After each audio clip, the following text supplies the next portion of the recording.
Shabbat Shalom.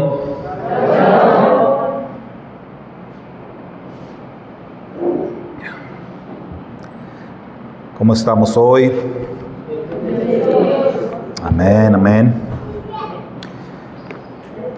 Este Shabbat es un Shabbat especial.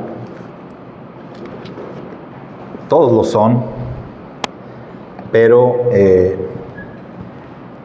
este Shabbat en el calendario hebreo es conocido como el Shabbat Hagatol. Es el Shabbat que precede a Pesaj. Es decir, el gran Shabbat o el Shabbat grande. Esta semana estudiamos la Parashá Metzorah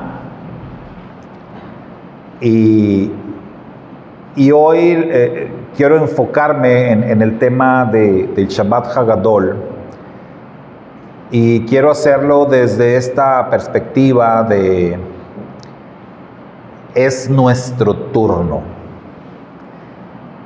Y este título es muy sugerente, ¿verdad? Porque cuando estamos hablando de turnos, de que nos toca el turno, esto de que nos toque el turno puede ser un tanto ambiguo. Es decir, hay turnos que pueden ser muy agradables, que estamos esperando con ansias a que nos toque el turno, pero puede haber otros que no sean tan agradables. Un turno agradable, ¿qué sería, por ejemplo, para ustedes? Un turno agradable que dijeran, pues, estoy esperando con ansia a que me llegue ese turno, que me toque. Una recompensa, ¿sí? Muy bien. ¿Qué dijiste?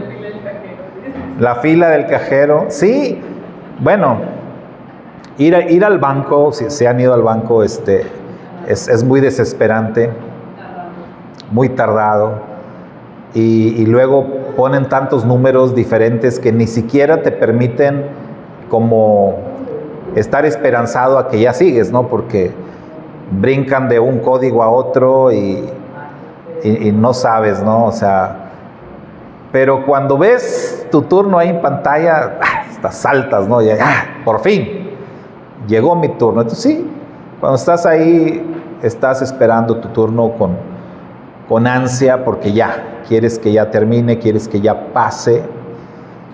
Hay otros turnos que no. Yo recuerdo cuando allá en 2020, nos tocó ir a hacernos la prueba del COVID. Y entonces fue cuando todo empezó.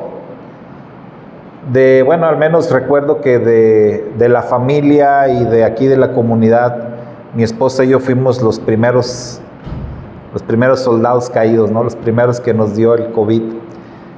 Y entonces no se sabía mucho, y fuimos a hacernos la prueba y realmente no sabíamos ni qué exactamente nos iban a hacer. Eran puros rumores, y que si te metían una cosa hasta el cerebro, y que sí, o sea, era una, entras así como, pues, con un poquito de susto, ¿no? Porque dices, pues, ¿qué me irán a hacer?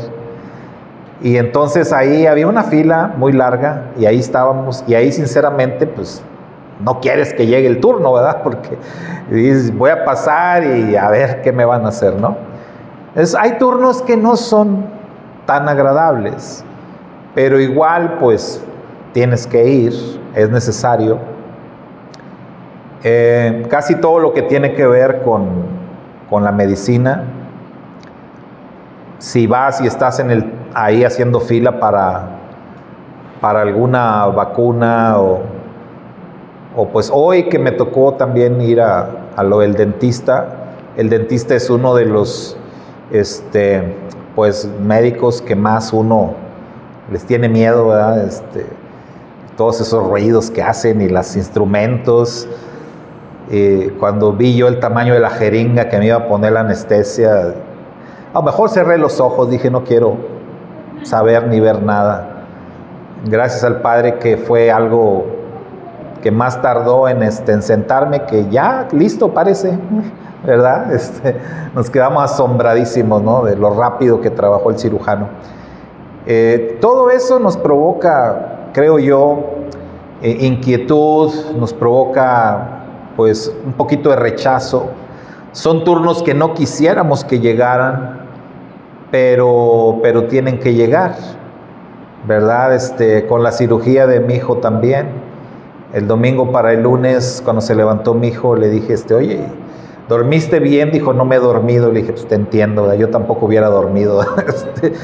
Cuando pues vas a entrar al quirófano, pues ¿quién se puede dormir, no? Estás inquieto, estás nervioso, pues, te van a dormir ahí, pues ¿para qué me duermo antes, no? Entonces, son de esos turnos que no quieres que lleguen.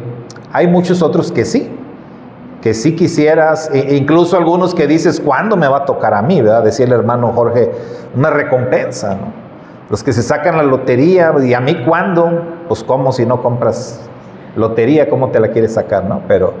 Pero siempre estamos con una expectativa de que pues ya nos toque algo bueno, algo positivo, pero pues hay de todo, ¿sí?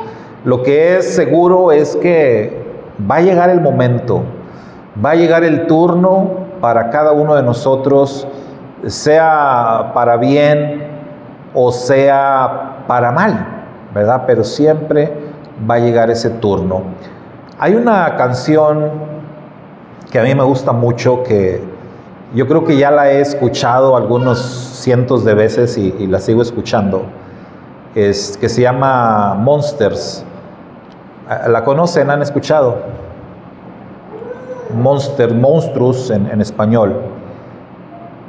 Aunque el título es así como que feíto, pero la canción es muy linda, es muy bonita. Y es difícil que alguien pueda escuchar esa canción sin llorar, ¿verdad? Porque es una canción muy fuerte, es una canción muy triste de un hijo dedicándosela a su padre, un padre que ya no está. Y entonces hay una parte de la canción donde él dice, ahora me toca a mí. Dice él, ahora es mi turno de hacer huir a los monstruos. Es todo un poema la canción, es muy, muy hermosa, pero esa parte siempre a mí me causa mucho sentimiento, porque es una realidad. Cuando tú tienes a tus padres, siempre tus padres te cobijan, te apoyan, están contigo, te sientes realmente seguro, aunque ya no seas un niño. Cuando eres un niño, obviamente papá y mamá son los superhéroes, son los que todo lo pueden, tú dependes totalmente de ellos. Pero aun cuando creces, aun cuando ya eres una persona adulta, aun cuando ya eres autosuficiente, sigues guardando ese sentimiento hacia tu papá, hacia tu mamá, ¿verdad? Siempre lo tienes hasta que ellos ya no están. Cuando tu papá o tu mamá ya no están, entonces tú sientes que una parte de ti mismo ya no está. O sea, algo se retiró, algo se fue y te sientes en cierta forma desprotegido. Sientes que una protección que antes tenías, ahora ya no la tienes. Es como si una bendición que antes tenías te ha sido quitada, y es verdad. Pero también te das cuenta de que ahora es tu turno, como dice la canción. Ahora te toca a ti. Ahora tú tienes que tomar esa estafeta que tu papá, tu mamá te han dejado, para tú hacer lo que ellos antes hicieron por ti. Y muy probablemente ya lo estás haciendo, pero cuando pierdes a tus padres te das cuenta, ahora me toca a mí, ¿verdad? Ahora esto va muy en serio y tengo que hacerlo yo. Entonces esa parte de esa canción después la pueden escuchar. La canción original está en inglés, pero tiene subtítulos y si el que sabe inglés pues la entiende perfecto, ¿no? Pero si no, la puedes ver con subtítulos y es muy hermosa. Pero sobre todo esa parte de, ahora es mi turno, ahora me toca a mí. Entonces de eso vamos a hablar el día de hoy en este Shabbat Hagadol, Shabbat grande, y van a entender por qué, ¿verdad? ¿Por qué vamos a hablar de que es nuestro turno? Vamos a ver primero, ahí en las primeras diapositivas, vamos a ver, digamos, una definición de lo que es el Shabbat Hagadol, el gran Shabbat que se conmemora justamente el día de hoy. Entonces vamos a pedirle acá, Iván, ayúdanos a leer, Iván, fuerte esa primera diapositiva. Se llama Shabbat Hagadol, o el Gran Shabbat, por ser el Shabbat que antes de la Pesach. Uno de los motivos por el cual se llama así tiene que ver con las mutuas relaciones que existen entre Shabbat y Pesach. Shabbat señala el hecho de que Dios creó al mundo, Pesach, por su parte, el hecho de que Dios dirige al mundo y muestra el gran amor que le tiene al pueblo de Israel. Sí, siguiente. Desde el Shabbat que precedió a la salida del pueblo de Israel de Egipto, Dios comandó a los hijos de Israel preparar el cordero que sería utilizado como sacrificio de Pesach a la hora de ejecutar a todos los primogénitos egipcios. Entonces, en este Shabbat, Dios se engrandeció al manifestar su control sobre los eventos del mundo y el pueblo de Israel se engrandeció por haber sido escogido. Así es como ese Shabbat quedó marcado como el Gran Shabbat. Muy bien, gracias Iván. Entonces es ahí una definición así un poquito corta, muy específica acerca de lo que es el Shabbat Hagadol. La palabra Gadol, como sabemos, es una palabra hebrea que se traduce como grande. Sí, grande, es la palabra que se usa para el sumo sacerdote, el Kohen Gadol, el gran sacerdote. Entonces, ese día, dice esta definición, el Eterno se engrandeció y el pueblo de Israel también se engrandeció. Y ese día fue un día de Shabbat. Entonces, lo primero que vamos a ver es el contexto que está rodeando esto, ¿no? Esto del Shabbat Hagadol. ¿Qué es lo que pasa? Bueno, en la historia hebrea, se dice que fue en aquel tiempo de la historia, fue un día de Shabbat, el día 10 del mes primero. Entonces, que cuando el Eterno le dijo a los israelitas que ese día tenían que separar al cordero que iba a ser sacrificado el día 14, le dijo, desde el día 10 lo vas a separar, lo vas a escoger. Y entonces esto tenía que ver con la liberación. Entonces, el contexto que estamos viendo acá es de que hasta ese momento el pueblo de Israel no había hecho absolutamente nada en cuanto al tema de su liberación. Ellos hasta este punto de la historia, allí en Egipto, habían sido solamente espectadores y nada más. Ellos estaban viendo cómo las plagas se desarrollaban una detrás de otra y ellos no eran afectados por las plagas. Entonces ellos solamente estaban viendo, mis hermanos, en otras palabras, las maravillas del Eterno, los juicios de Dios cayendo sobre los egipcios y ellos nada más observando. Nada habían tenido que hacer hasta ese momento. Los instrumentos del Eterno estaban siendo Moisés y Aarón, nada más. Ellos sí habían tenido que enfrentar al faraón, ellos sí tenían que advertir de cada plaga, ellos sí tenían que levantar, ¿no?, su cayado, golpear las aguas hacia el viento, etcétera, llamando los juicios de Dios sobre Egipto. Pero el pueblo de Israel en sí, no, hasta ese momento, no le había tocado hacer absolutamente nada. Pero, ¿qué dijimos al principio? ¿Cuál es nuestro título? que tiene que llegar el turno. No puedes ser espectador todo el tiempo. No puedes estar nada más observando todo el tiempo.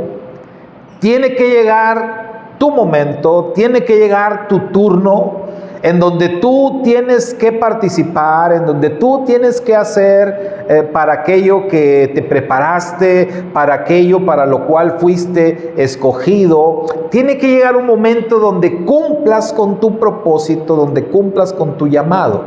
El pueblo de Israel es el pueblo elegido de parte de Dios. Ellos son la descendencia de Abraham. Ellos son ese pueblo que el Eterno eligió para sí mismo y no para quedarse de espectadores solamente. Entonces ellos tenía que llegar su momento. Y el Shabbat Hagadol, ese es el mensaje que nos envía. De lo que se trata el Shabbat Hagadol es básicamente de eso, de que ha llegado tu momento, de que ha llegado tu turno, de que ahora es necesario que tú hagas lo que tienes que hacer. Entonces, para el pueblo de Israel estaba llegando ese momento. Habían transcurrido 9 plagas, 9 juicios de parte de Dios donde ellos solamente observaron. Ahora, antes de que viniera el 10º juicio, antes de que llegara la 10ª plaga, el Eterno envía un mensaje al pueblo de Israel diciéndoles: ahora sí les toca a ustedes. Ahora ustedes van a tener que participar. Ahora ustedes van a colaborar conmigo. En esta 10ª plaga que viene, ustedes sí van a tener parte. Sí les va a tocar algo que ustedes van a tener que hacer. Y ahí es donde llegamos a este punto de lo que llamamos una mitzvah única. Recuerde, la palabra mitzvah significa ordenanza, instrucción o mandamiento, como lo querramos traducir. Una mitzvah única. El pueblo de Israel recibió una ordenanza que fue única, mis hermanos, en su historia. ¿Cuál fue esa ordenanza que ellos recibieron? ¿Qué tuvieron que hacer el día 10? Seleccionar un cordero por cada familia. ¿Sí? Un cordero por cada familia. ¿Y qué tenían que hacer con ese cordero? No, pero el día 10, ¿qué iban a hacer? Lo iban a sacrificar el 14.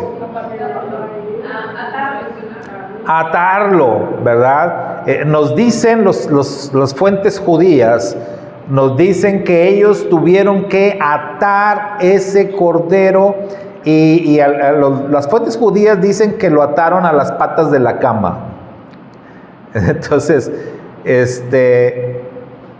yo creo que tuvieron que atarlo en un lugar visible. Ahora, recordemos algo importante. Según la historia judía, ese día 10 era Shabbat. Los egipcios sabían que los hebreos guardaban el Shabbat. Los egipcios sabían que los hebreos evitaban hacer ciertas cosas en Shabbat. Y a los egipcios obviamente les iba a parecer un tanto extraño ver que todas las familias del pueblo de Israel, que en todas las casas todos estaban haciendo lo mismo y que todos estaban agarrando un cordero y lo estaban amarrando a ese cordero ahí en alguna parte de sus viviendas, de sus casas, y eso seguramente les pareció muy extraño, y más porque era Shabbat. Pero había otro factor, mis hermanos, que era muy importante y lo vamos a ver ahorita. Pero mientras, esta era una mitzvah única. ¿Por qué única? Porque esa fue la única vez que el pueblo de Israel recibió esa instrucción. Siempre que hablamos de los 613 mandamientos, ¿cuál decimos que fue el primero? El primer mandamiento, la primera ordenanza.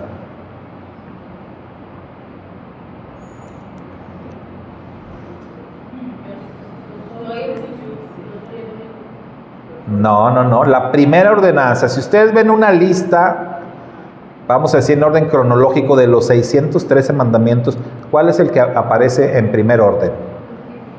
El primero. No, ese es Adán y Eva, al pueblo de Israel. No, dan una, hermano. No. Este será para ustedes el principio de los meses, el Rosh Hodesh, la luna nueva. Ese es el primer mandamiento que aparece, es la primera instrucción, porque el Eterno establece que para esta nación, este pueblo de Israel, una nueva nación, el pueblo elegido, ellos van a vivir en un tiempo diferente al resto de las naciones. Y el Eterno le dice, este será para ustedes el principio de los meses del año. El Eterno establece un calendario distinto para su pueblo. Un calendario distinto al resto de las naciones. Entonces, la primera instrucción o la primera mitzvah que se registra es la que tiene que ver con el Rosh Hodesh, ¿sí? Con el principio del año, que es el mes de Aviv, el mes de la primavera. Pero eso ocurre después. Entonces, realmente la primera instrucción que el pueblo de Israel recibe es esta.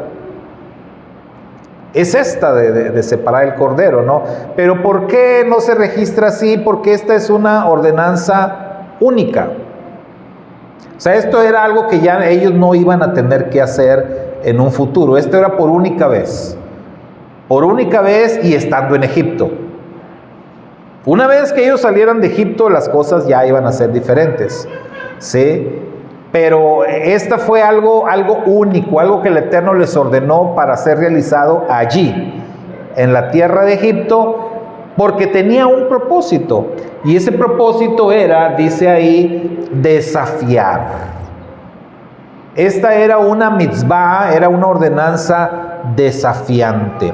Ahora, ¿por qué decimos que era desafiante? ¿Para quién era desafiante o a quién estaban desafiando y por qué? Pues a los egipcios. ¿Qué pasaba con el cordero, hermanos? ¿Qué representaba un cordero para los egipcios? Un dios. Y eso, por supuesto que amarrar un cordero de donde fuera era una ofensa muy directa, era una ofensa grave. Mire, para que lo entienda, ustedes saben cómo está el asunto hoy en India, ¿verdad? ¿Quién se aventaría a ir a India y amarrar una vaca por ahí? Usted sabe que en India las vacas andan por donde les da su gana. Imagínate que te atrevas a ir a India y poner el asador y todo. Aquí hay comida por todos lados, ¿no? Lo increíble es que India, saben ustedes, uno de los países más poblados del mundo y también uno de los que tienen el índice más alto de hambruna. Y las vacas paseándose por donde les da su gana. O sea, ¿hasta dónde llega la cuestión, la idolatría, la mentalidad humana, no? Es el equivalente. Imagínense usted yendo a la India y agarrando una vaca porque, mira, aquí está, ya salió para el barbecue aquí para toda la familia, hasta va a sobrar. No, hombre, ¿para qué quiere? ¿Qué pasa si usted va y amarra una vaca? No, vive para contarlo. O sea, son bien radicales ellos. Imagínense en Egipto, todas las familias de Israel, ese día, ese Shabbat, todos amarrando un cordero. Obviamente eso tenía que tener una reacción de los egipcios.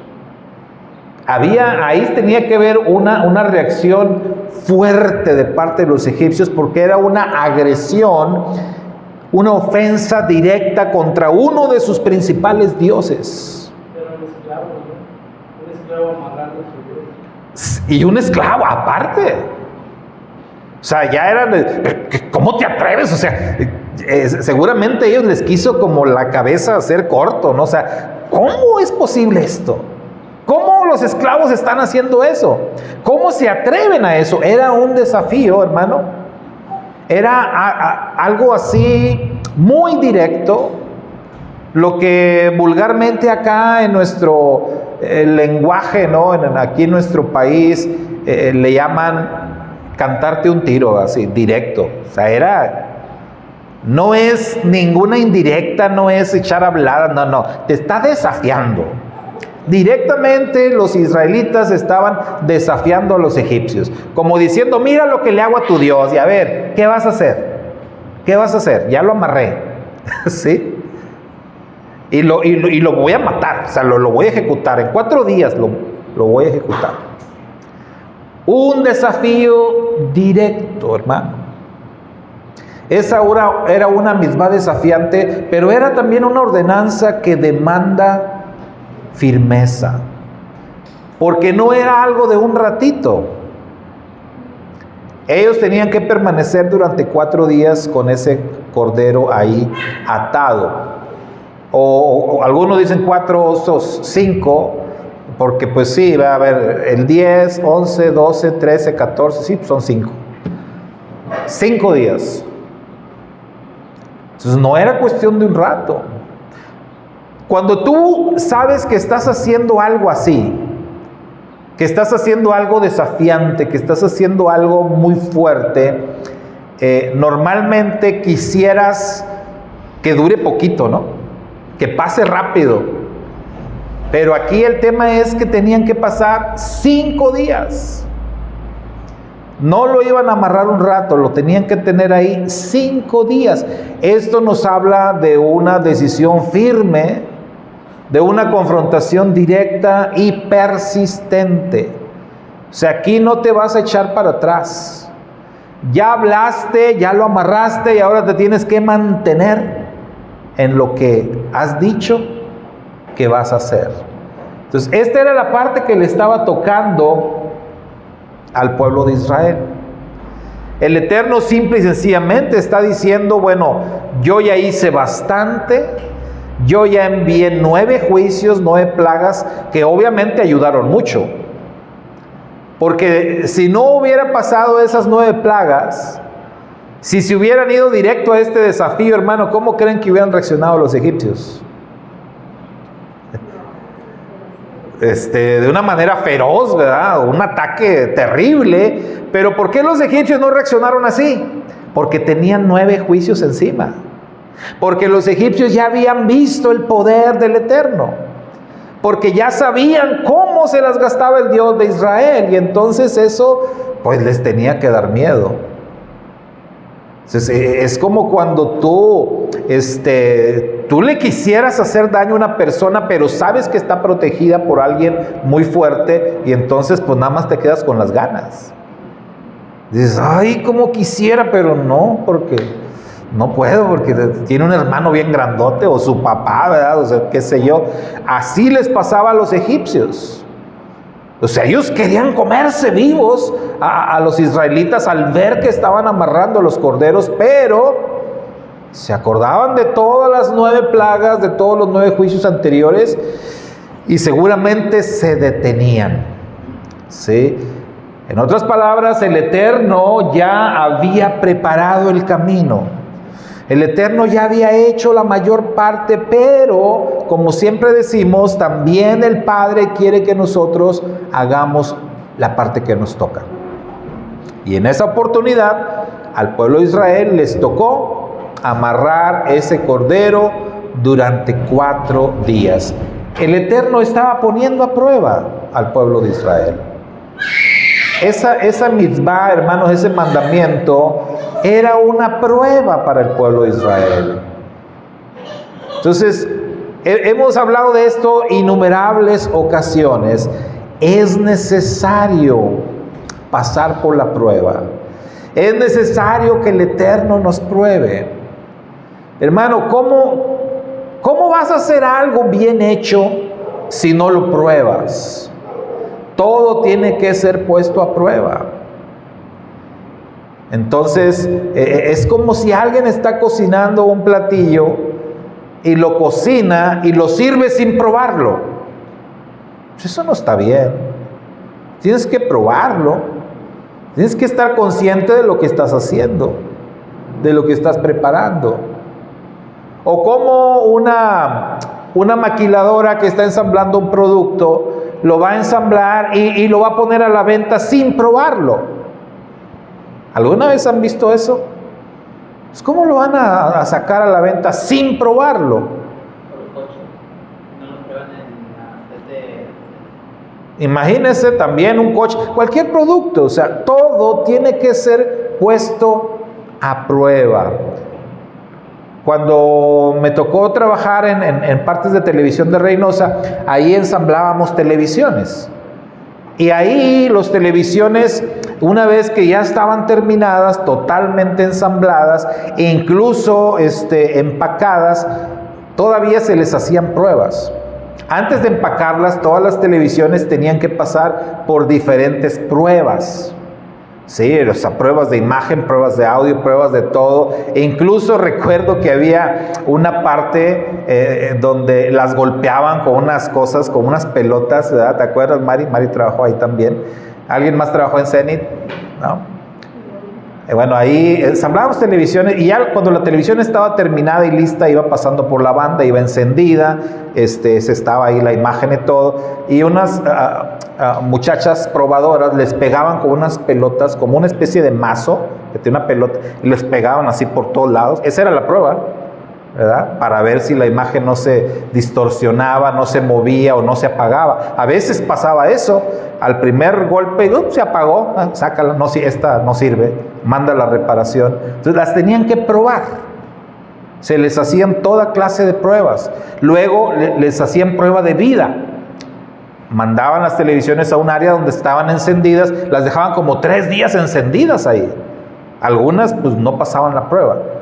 Y todavía ya al final, ya las televisiones empacadas en cajas y todo, las ponían en una caja de tráiler, un simulador, y ahí las metían, llenaban el tráiler, y ahí el simulador se empezaba a mover como si estuviera viajando, ¿no?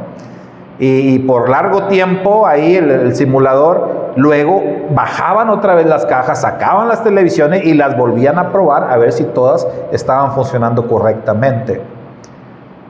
Con todo eso, hermano, que se hacía, con todas esas pruebas, aún así, nos regresaban muchísimas televisiones ya del cliente. Todavía nos regresaban de que no funcionaron, porque algún tiempo me tocó estar en una planta de retrabajo y me sorprendí, dije, válgame, pues tantas pruebas que se les hacen a estas televisiones y aún así nos regresan por montones de que no funcionaron. Entonces todo tiene que ser probado para que las cosas puedan salir bien. Dios prueba a su pueblo. Dios prueba a sus escogidos. Dios probó a Adán y Eva y Dios ha probado a todos los que Él elige, porque las pruebas, mis hermanos, nos ayudan para bien. Nos ayudan a ver de qué estamos hechos. Nos ayudan para darnos cuenta si algo en nosotros no está funcionando correctamente y poder corregirlo. Así como las pruebas que se les hacen a los productos. El producto no es desechado, simplemente se repara, se corrige y vuelve a ponerse otra vez en funciones. Entonces el Eterno nos tiene que probar. Y esa ordenanza de separar el cordero, de amarrarlo ahí, de desafiar al pueblo de Egipto, era una prueba. El Eterno quería ver si su pueblo, el pueblo de Israel, estaba dispuesto a desafiar al gran imperio de Egipto por él o en su nombre. ¿Les suena eso familiar? Espero que sí.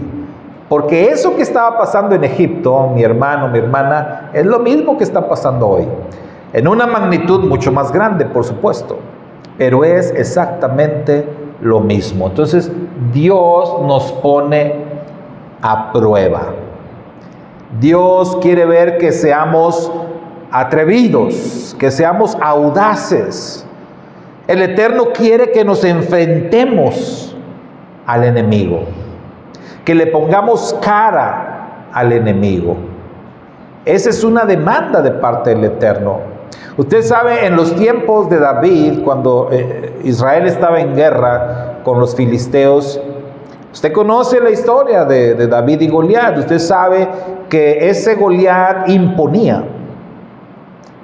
Goliat imponía miedo al pueblo de Dios.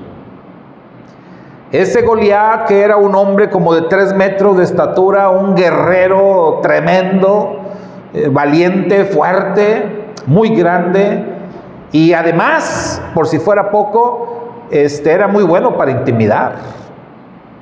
Porque a veces, aunque las personas no estén ni grandes ni nada, pero cuando son buenos para intimidar, hermano, cuidado. O sea, hay chaparritos que los ve chaparritos, pero son buenos para intimidar. Te levantan la voz y te hablan de manera que dices, no, pues mejor ahí queda, ¿no?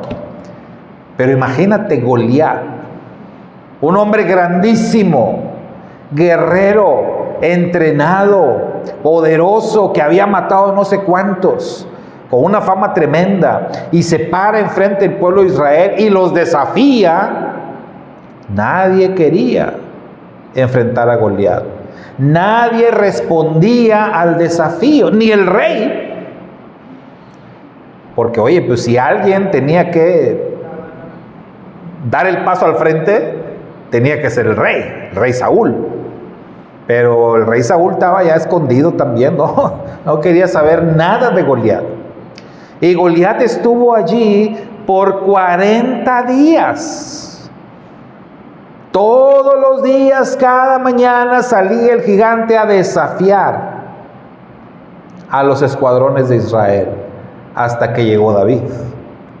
Hasta que llegó David, y cuando David llegó y vio toda esa situación, obviamente David vio a Goliat, lo escuchó y todo, y David esperaba que alguien de su pueblo, que alguien de los soldados de Israel respondiera al reto.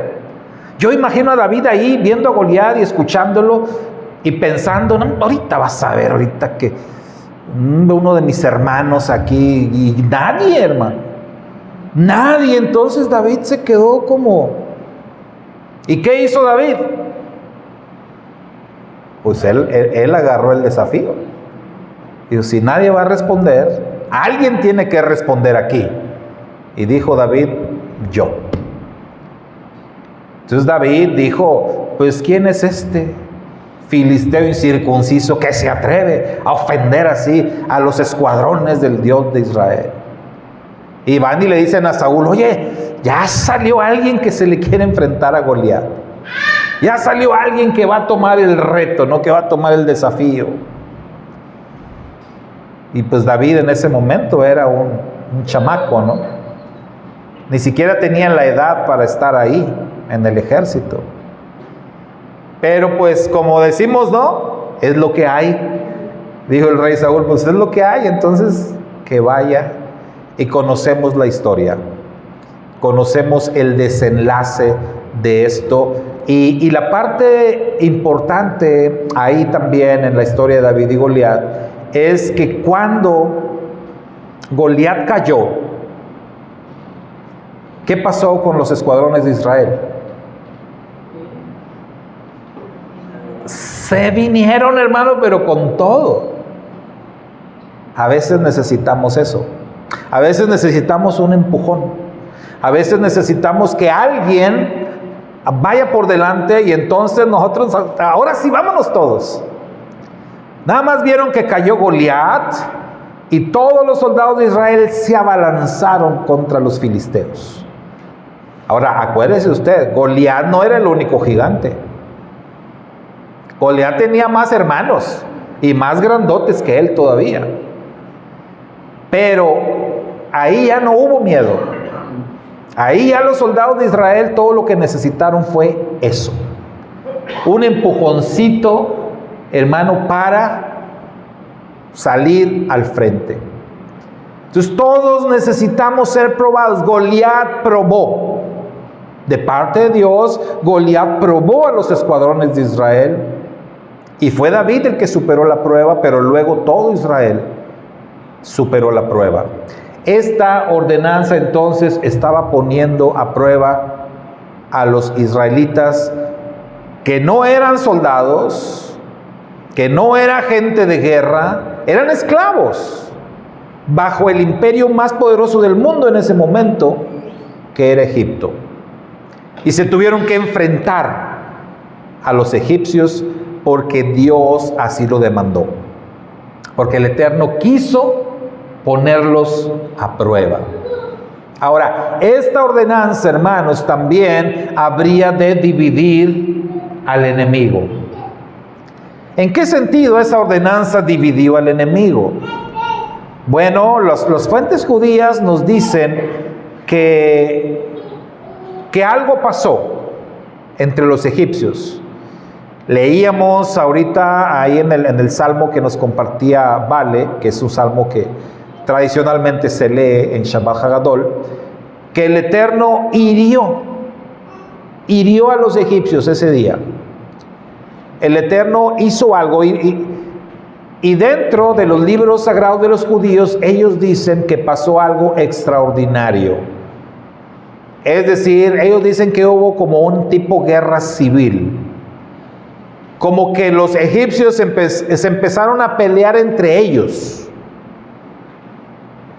Esta ordenanza, esto de amarrar el cordero, provocó tanta tensión entre los egipcios que terminaron peleando entre ellos. Ahora, esto no es nada extraño. Cuando leíamos en Jueces la historia de Gedeón, vimos que con los amalecitas pasó también así. El Eterno confundió a los amalecitas y ellos pelearon entre sí y se mataron entre sí mismos. Aunque la Torá no nos dice esto, pero un Midrash dice que los egipcios lucharon entre sí. ¿Por qué? Porque los israelitas no solamente estaban amarrando al cordero, ellos les estaban diciendo lo que iban a hacer con el cordero. Y les estaban diciendo lo que el Eterno iba a hacer con todos aquellos que no hicieran esta ordenanza. Es decir, que el Eterno iba a matar a todos los primogénitos que no realizaran el sacrificio de Pesaj. Y ese mensaje provocó una situación en Egipto de tensión, de lucha, porque algunos creían, hermano, tenían base para creer. Tenían 9 plagas. Tenían 9 juicios que, oye, ya si no quieres creer que va a venir un 10º, todavía podemos decir que en los días de Noé, podemos entender que les costara trabajo a la gente creer que iba a venir un juicio, que iba a venir un diluvio, cuando no conocían ni la lluvia. Pero acá tienes 9 juicios, 9, uno tras otro. Y te dicen, va a venir un 10º, ¿por qué no creerías que va a venir un 10º? O los egipcios, hubo enfrentamientos, dicen que hubo rebeliones, incluso de padres contra hijos, de hijos contra padres, y hubo un tipo de guerra civil donde muchos murieron. Porque muchos egipcios querían ya rendirse y querían incluso hacer lo que los israelitas les estaban diciendo. Esto tampoco es extraño, porque si pensamos en Nínive, donde Jonás predicó, ¿se acuerdan qué pasó en Nínive? El mismísimo rey de Nínive creyó al mensaje de Jonás y ordenó a toda la nación que se rindieran, se sometieran, se humillaran ante el Dios de Israel para ver si así obtenían misericordia. Y lo obtuvieron. Si Faraón, hermano, hubiera hecho caso, si Faraón hubiese oído, si Faraón hubiese atendido a ese mensaje, a esta ordenanza, y si Faraón le hubiera dicho a todo su pueblo, a todos los egipcios, hey, ¿saben qué? Vamos a ponernos las pilas, y todos, de aquí yo doy la orden como Faraón de que todas las familias de Egipto hagan lo mismo que están haciendo los israelitas. Y todas las familias separen un cordero, amárrenlo también y vamos a hacer lo mismo que ellos. ¿Qué creen que hubiera pasado? Hubieran encontrado los egipcios la gracia y la misericordia del Padre? Claro que sí, por supuesto que sí, pero no lo hicieron. Tuvieron la oportunidad, pero no lo hicieron. Algunos historiadores dicen que hubo egipcios que sí lo hicieron y que por lo tanto vinieron a formar parte de Israel. Y que incluso cuando Israel salió de Egipto, muchos egipcios salieron con ellos. Muchos egipcios que celebraron Pesaj. Entonces, esa división que hubo, esa guerra que hubo ahí interna, preparó el camino hacia la liberación final del pueblo de Israel. Esto no era una amenaza, hermano, esto no era una hablada, esto era algo que se tenía que cumplir. Esto no era que estaban blofeando. ¿Saben lo que es blofear? Blofear en términos de un juego por ahí, o de varios juegos, es como cuando tú quieres hacer creer a la otra persona algo que no es cierto, algo que no vas a hacer. Es como si estás jugando cartas y tú le haces creer al otro que tienes muy buena jugada cuando no tienes nada. Pero tú le haces creer al otro que sí, estás blofeando. Pero ya si el otro no cae en esa intimidación, y el otro ya al final te dice, bueno, a ver, pago, enséñame tu juego. No, pues no tengo nada. Perdí, pero quería ver, pues lo intenté, ¿verdad? Blofeé. Aquí no está blofeando, Dios no blofea. El Eterno cuando dice algo es porque lo va a hacer.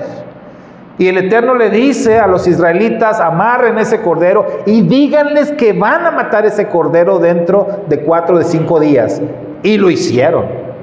Lo tuvieron que hacer. Y todavía con la sangre poner ahí la marca en cada una de las casas de los israelitas.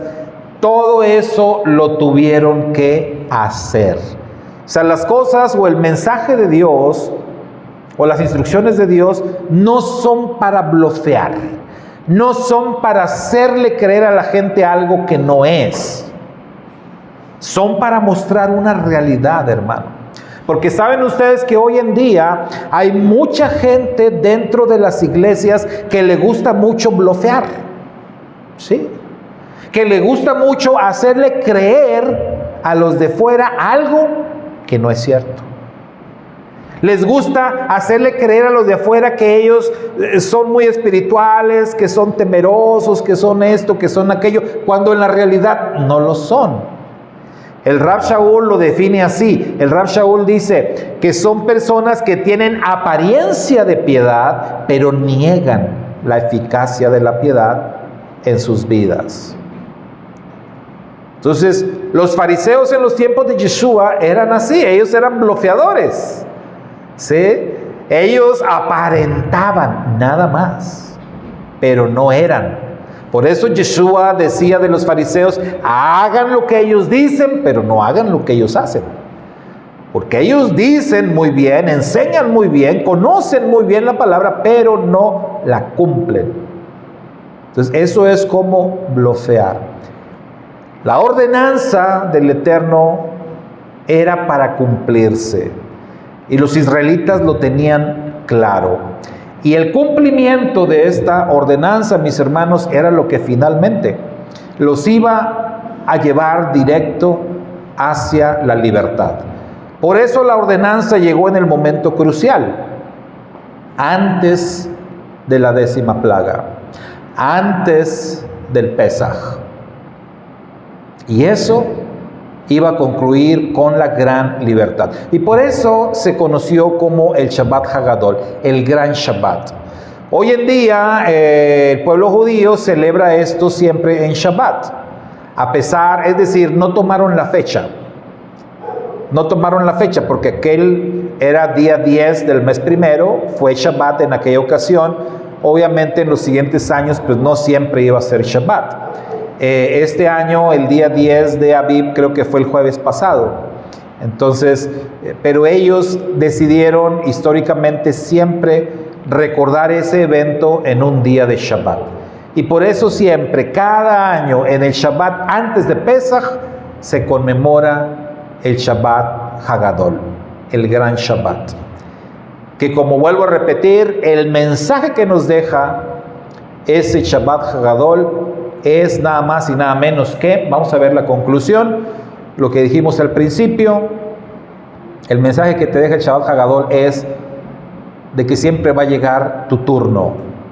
Siempre, mi hermano, mi hermana, va a llegar el momento en que tú tengas que actuar, en que tú tengas que tomar una decisión. Así como a Israel le llegó su momento, le llegó su turno, a todos nos va a llegar ese momento. Todos vamos a ser probados. Todos en algún momento de nuestra vida y nuestra relación con Dios, mis hermanos, vamos a tener que demostrar nuestra fe. Vamos a tener que hacer patente nuestra fe, vamos a tener que mostrar nuestro compromiso, vamos a tener que mostrar de qué estamos hechos. Vamos a decirle al mundo que no somos blofeadores, que somos de a de veras y que nos morimos en la raya. Vamos a tener que mostrarlo. Ese tiempo viene, ese tiempo se acerca.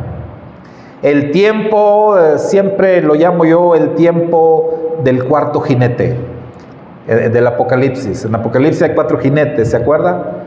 Y el cuarto jinete tiene una peculiaridad. El cuarto jinete del Apocalipsis dice ahí que viene montado sobre un caballo amarillo. El aspecto del jinete es misterioso. Dice que ese jinete tiene por nombre muerte y el infierno viene detrás de él. Ahí no sé nada más esto, ¿no? Montado sobre un caballo amarillo, el jinete tiene por nombre muerte y el infierno viene detrás de él. Son tiempos complicados. Ese jinete está representando algo y está representando un tiempo en la historia en donde para los creyentes en el Dios de la Biblia van a tener 2 opciones. 2 opciones sobre las cuales vas a tener que escoger. Y esas 2 opciones son representadas por ese jinete. Entonces, ¿cuáles son las opciones? ¿Cómo se llama el jinete? Muerte. ¿Y qué viene detrás de él? El infierno. Entonces, las opciones que vas a tener o que todo mundo va a tener es o muerte o infierno. Tú vas a escoger qué es lo que quieres. Ante esta presencia malvada, ante ese jinete, esa es la opción que el mundo va a presentar en determinado momento en una historia muy cercana para nosotros. O la muerte o el infierno. Su Majestad Yeshua, nuestro Santo Maestro de Justicia de Israel y del mundo, lo explicó de esta manera. Cuando lleguen esos días, el que quiera salvar su vida, la perderá. Fíjese bien, el que quiera salvar su vida, la perderá. Mas el que la pierda por causa de mí, la hallará. Así lo explicó el maestro. Es lo mismo, o muerte o infierno. ¿Qué es lo que vas a preferir? Ante un desafío prácticamente universal, ante un desafío que se va a hacer patente en todo el mundo, tendrás que elegir. Tendrás que determinar de qué lado estás, porque solamente va a haber 2 bandos, siempre los ha habido, pero en los tiempos finales estos 2 bandos van a estar muy marcados. Y una cosa que hemos aprendido desde hace años y lo ratificamos hoy en día, es que parece ser que esa elección de bandos lo va a determinar el pueblo de Dios, el pueblo de Israel.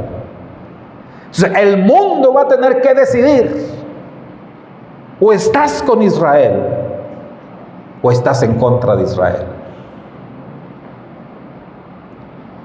Y lo que estamos viviendo hoy, hermano, nos está mostrando esta realidad.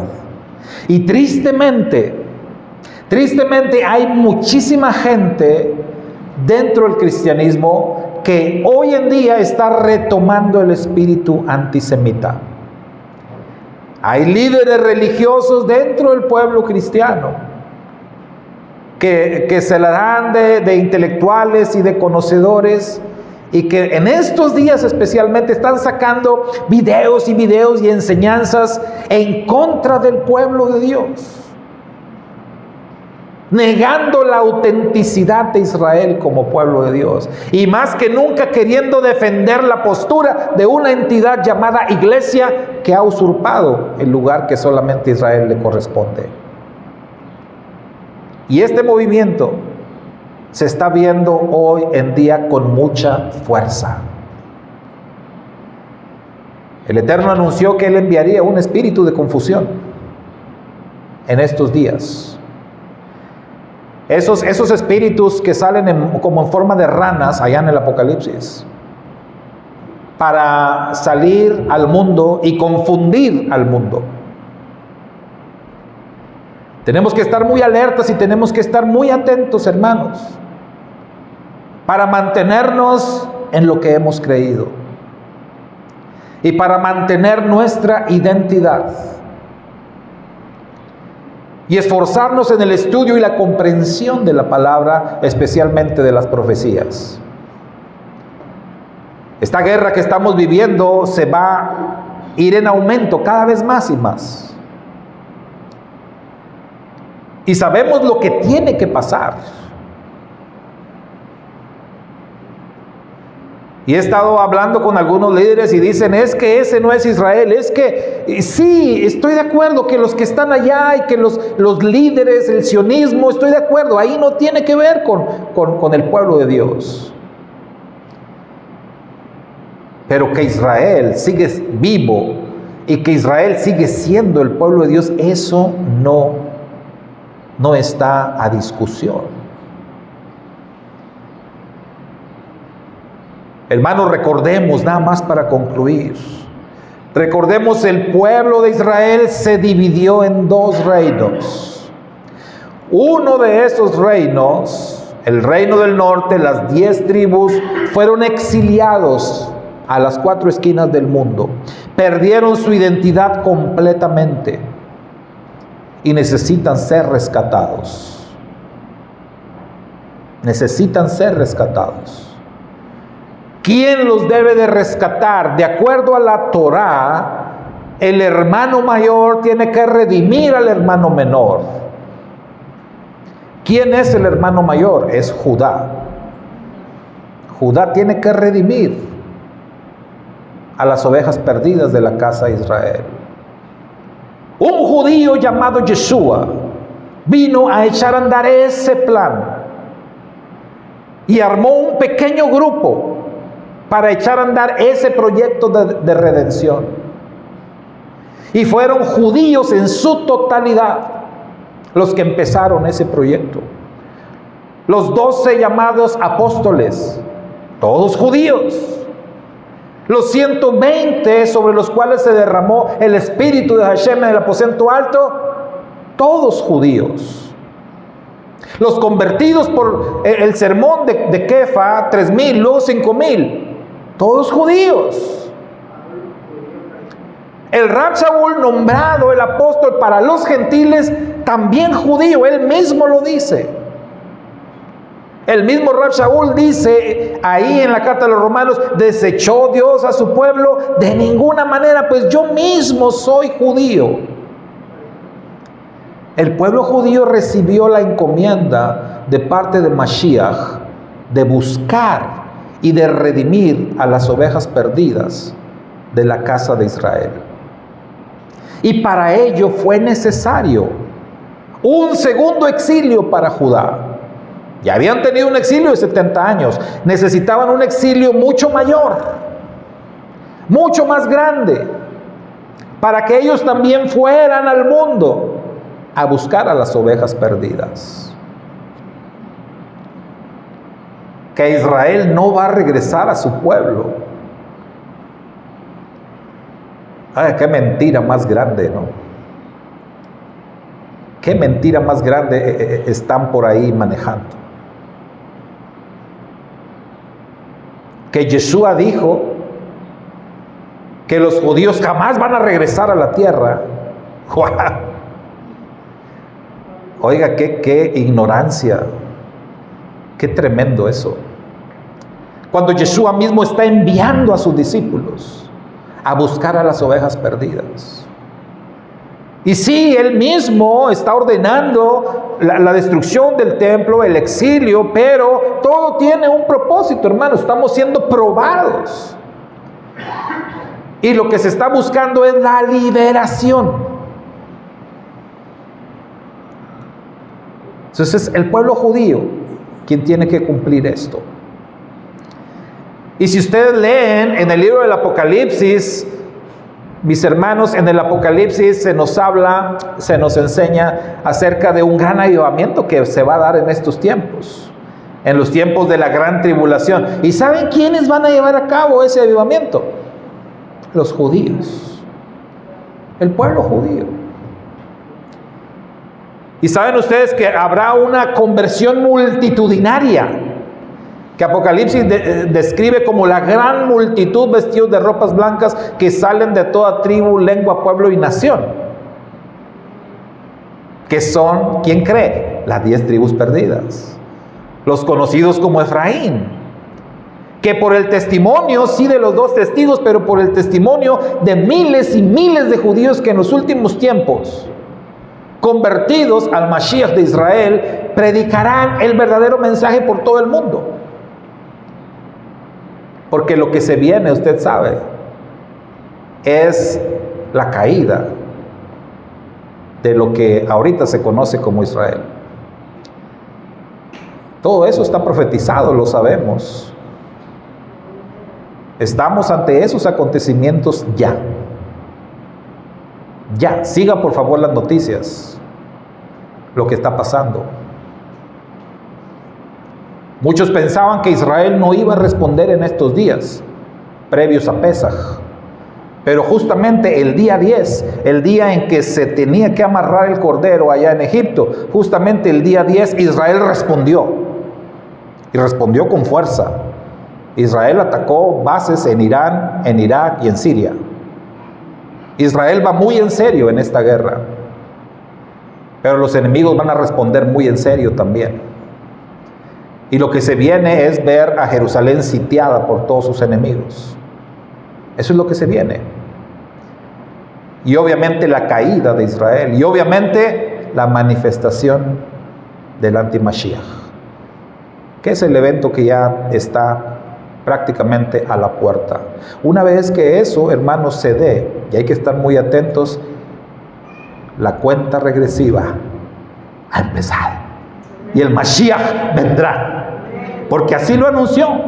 Y él dijo, seremos probados y viene un tiempo de prueba para todo el mundo, que nunca ha habido otra prueba tan fuerte como la que se viene. Pero Mashiach dijo, el tiempo por amor a los escogidos, ese tiempo se va a recortar. Y el Mashiach vendrá y le pondrá fin a esto. Estamos cerca, hermanos, muy cerca de todo esto.